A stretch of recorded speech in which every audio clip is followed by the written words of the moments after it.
لله نحمده ونستعينه ونستغفره ونعوذ بالله من شرور أنفسنا ومن سيئات أعمالنا من يهده الله فلا مضل له ومن يضلل فلا هادي له أشهد أن لا إله إلا الله وأشهد أن محمدا عبده ورسوله اللهم صل وسلم على نبينا محمد وعلى آله وصحبه أجمعين اتقوا الله حق تقاته ولا تموتن إلا وأنتم مسلمون إنما العلم عند الله فإنما أنا نذير مبين وقال الله تعالى في القرآن الكريم أعوذ بالله من الشيطان الرجيم يا أيها الذين آمنوا كونوا أنصار الله كما قال عيسى بن مريم للحواريين من أنصاري إلى الله قال الحواريون نحن أنصار الله فآمنت طائفة من بني إسرائيل وكفر الطائفة فأيدنا الذين آمنوا على عدوهم فأصبحوا ظاهرين. Jemaah Masjid Al-Barakah yang insya Allah kita semua mendapatkan ampunan dan pertolongan dari Allah Subhanahu wa Ta'ala. Bersyukur kita karena bersyukur hanya dapat dilakukan oleh orang-orang yang mengetahui, orang yang menyadari akan segala nikmat yang telah dia terima dari Allah Subhanahu wa Ta'ala sejak ia lahir sampai saat ini, dan kiranya kita tidak akan sanggup untuk menghitungnya karena kita termasuk hamba manusia yang punya sifat lupa dan lalai. Maka marilah kita senantiasa bersyukur kepada Allah Subhanahu wa Ta'ala.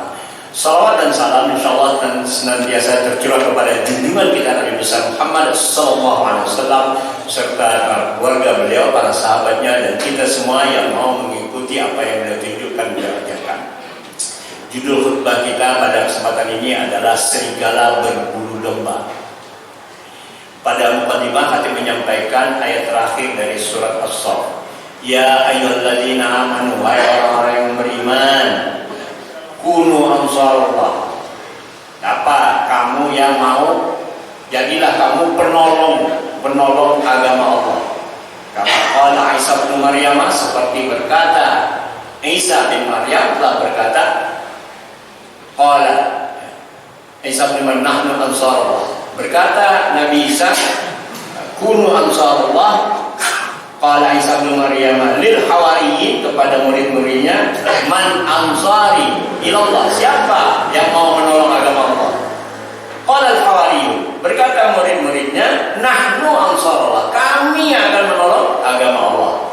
Maka fa'amana ta'ifatun min bani Israil, maka pada waktu itu terpecahlah Bani Israil menjadi dua, menjadi orang yang beriman dan sebagian menjadi kafir. Fa'amana ta'ifatun min bani Israil wa kafara ta'ifah fa'idna allazina amanu ala aduwihim, maka Allah berikan kekuatan dari orang-orang beriman ala aduwihim untuk menghadapi musuh-musuh mereka. Wasbahu zahirin, maka mereka temui adalah kemenangan.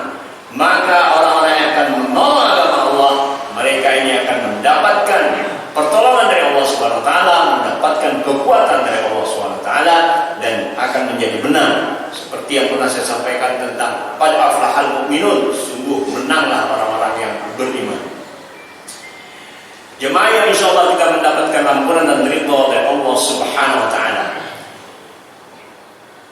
Islamophobia sedang gencar dilaksanakan di negara-negara di Asia Tenggara. Namun justru di Amerika, bahkan PBB telah mengeluarkan satu statement bahwa tanggal 15 Maret 2022 tentang anti-Islamophobia. Ternyata tidak boleh lagi melaksanakan membenci umat Islam, menghujat umat Islam, mengatakan hal buruk tentang umat Islam. Itu Dewan Keamanan PBB, Persatuan Bangsa-Bangsa, Perserikatan Bangsa-Bangsa sudah menyatakan tidak boleh lagi untuk melakukan Islamophobia, ketakutan yang tidak beralasan jelas tentang Islam. Maka mesti menghormati umat Islam juga. Namun apa yang terjadi di negara-negara Asia Tenggara, seperti yang disampaikan dari ayat tadi dalam surah As-Saff ayat terakhir ayat 14, itu kejadiannya pada saat itu Hawariyin, murid-murid Nabi Isa yang pergi berdakwah, banyak di antara mereka yang dibunuh, banyak yang dipenjara, ditangkap dan lain sebagainya. Ini terjadi maka jemaah yang insya Allah kita mendapatkan ampunan dan pertolongan dari Allah Subhanahu Wa Taala, kita camkan diri kita untuk ambil bagian sebagai penolong agama Allah. Insya Allah kita pun akan ditolong oleh Allah Subhanahu Wa Taala. Namun apa yang kita hadapi di masa yang mendekati dengan pemilu ini, sudah mulai partai-partai mendaftar untuk masuk dalam pemilu yang akan datang, bahwa yang akan kita hadapi adalah di dalam surah Al-Baqarah ayat 204 Allah katakan, a'udzubillahi minasyaitonirrajim, wa minan nasi may yu'jibuka qauluhu, dan di antara manusia itu yu'jibuka itu ujub, ya, yu'jib takjub, dan di antara manusia itu nanti ada yang membuat kamu takjub. May yu'jibuka qauluhu, atas perkataan mereka fid dunya, tentang kehidupan dunia. Wa yashhadullaha ala ma fi qalbi, dan dia mengatakan, mempersaksikan bagaimana hatinya. Dia mempersaksikan kepada Allah bagaimana isi hatinya. Namun Allah katakan wa huwa aladul khisam, dia itu sesungguhnya adalah orang-orang aladul khisam, yang sangat keras, sangat kuat, ya, penentang Allah yang paling keras. Tapi dia akan datang ke masjid-masjid, nanti orang-orang ini akan datang ke pesantren-pesantren. Mereka bukan bicara, oh saya ini seorang yang muslim, saya orang baik, saya orang beriman dan lain-lain. Sesungguhnya mereka itu adalah penentang Allah yang paling keras. Nah, ini akan terjadi nanti.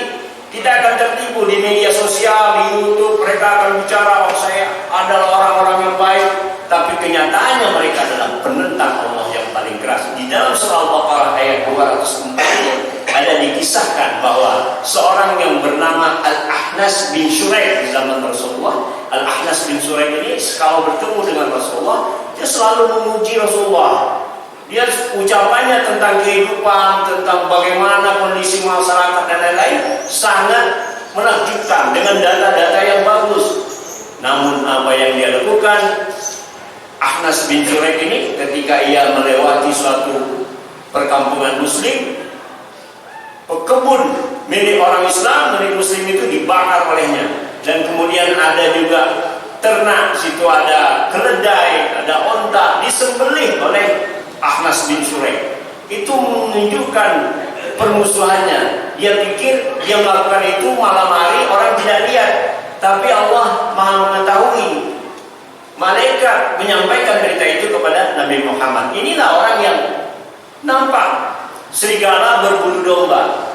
Dia sebenarnya adalah orang-orang munafik yang akan menyampaikan berita-berita yang baik, kabar-kabar yang baik, cerita-cerita yang baik, namun sesungguhnya dia adalah orang munafik yang penentang Allah yang sangat keras.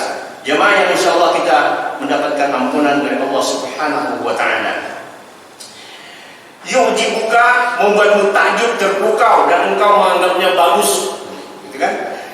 Kemudian fil hayatid dunia, apa yang dia katakan tentang kehidupan dunia, nanti dia akan berkata dengan data-data yang cukup. Dia akan tampil berbicara mempesona, perkataannya sangat mempesona. Hal-hal yang di luar mungkin apa yang kita bayangkan selama ini, dia akan membuat lebih-lebih. Kemudian kita akan tertarik dengan apa yang mereka katakan. Maka makna ayat ini, Allah Ta'ala mengabarkan kepada Rasulnya dan kaum mukminin mengenai keadaan orang-orang munafik dan orang-orang mukmin yang jujur dalam firman-Nya kepada Rasulnya. Di antara manusia ada orang munafik yang pandai berbicara sampai membuatmu terpukau dan keindahan ucapannya. Hal itu apabila ia membicarakan masalah-masalah duniawi, berbeda tatkala ia membicarakan masalah akhirat. Sebenarnya ia bodoh tentang akhirat dan tidak memiliki keinginan membicarakannya, karena sejatinya ia kafir. Ketika ia berbicara akan nama Allah, bahwa dirinya meyakini apa yang dikatakannya itu, kemudian dia berkata kepada Rasulullah SAW, Allah mengetahui bahwasanya aku seorang mukmin, Allah tahu bahwa aku mencintai engkau, dan banyak ucapan lain dengan membawa nama Allah. Pelajaran dari ayat ini adalah peringatan agar tidak tertipu dengan kefasihan dan ucapan yang memukau dari seseorang apabila bukan termasuk orang yang beriman dan ikhlas. Yang kedua, ucapan seseorang Allah mengetahui, Allah mempersaksikan, terhitung sebagai sumpah. Hendaknya seorang mukmin berhati-hati mengucapkan jika ia mengetahui bahwa yang ia ucapkan merupakan kedustaan. Jamaah yang insya Allah kita mendapatkan ampunan dan ridha dari Allah Subhanahu wa Ta'ala, maka mari kita ambil peran sebagai penolong agama Allah, karena semakin lama kita rasakan hidup di Indonesia ini semakin terasa berat. Semua harga-harga pindah melambung, kondisi-kondisi banyak yang semakin menyulitkan. Maka agama, bahkan dikabarkan kemarin saya dengar berita di radio bahwa nanti jemaah haji yang pulang itu akan membawa kuman virus COVID katanya. Nauzubillah min dzalik. Inilah fitnah bahwa jemaah haji akan bawa COVID. Tidak ada. Kenapa ada pernyataan demikian di media sosial dan berita-berita? Sungguh semoga Allah menolong kita semua. Barakallahu lakum fil Qur'anil Karim wa nafa'ani wa iyyakum bima fihi wa dzikril hakim wa taqabbala minna wa minkum tilawatahu innahu huwal ghafurur rahim wa qur rabbighfir warham wa anta khairur